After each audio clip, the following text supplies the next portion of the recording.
নমস্কার। তো আজকে আমরা নেক্সট ক্লাসটা চলো করে নিই। খুব অল্প অল্প ক্লাসগুলি আছে, ছোট ছোট আছে, ধৈর্যের মধ্যে আছে, সময়সীমার মধ্যে আছে। একটু ধৈর্য ধরে ক্লাসগুলি দেখো, শিখতে পারবে। ঠিক আছে? তো how to copy any text or draft or content. তো কিভাবে কোনো একটা টেক্সটকে, কোনো একটা ড্রাফটকে অথবা কোনো একটা কন্টেন্টকে কিভাবে তুমি কপি করবে। তো এটার প্রসেস কি আছে? প্রথমে কি করবে? ক্লিক অন হোম ট্যাবে ক্লিক করবে। তারপরে কি করবে? Select area which one you want to copy. যে পোর্শনটাকে তুমি সিলেক্ট করবে, মানে যে পোর্শনটাকে কপি করবে, ওই পোর্শনটাকে সিলেক্ট করতে হবে। মানে কোনো কিছু করার আগে সিলেক্ট করতে হবে। Select is very important. Click on copy option from clipboard.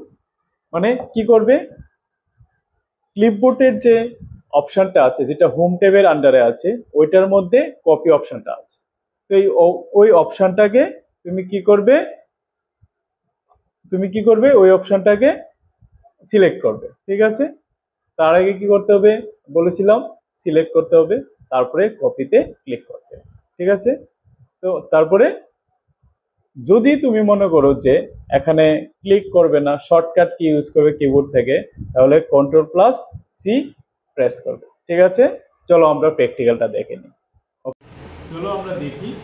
আমরা একটা নিউ শিট নিই, এটাকে মিনিমাইজ করি। আমরা ট্যাব দেব, কন্ট্রোল এন্ড করলে একটা নিউ পেজ পাবে।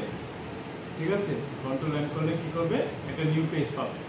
নিউ পেজ পাওয়ার পরে তুমি কিছু একটা লিখলে, ঠিক আছে? এই যে আমি বললাম যে শর্টকাট একটা র্যান, আর এন এ র্যান ব্র্যাকেট চিহ্ন দেওয়ার পরে এন্টার দিলে একটা লেখা আসবে। ধরো আমি এই পোর্শনটা কালার করে দিই, নাহলে বুঝতে পারবে না।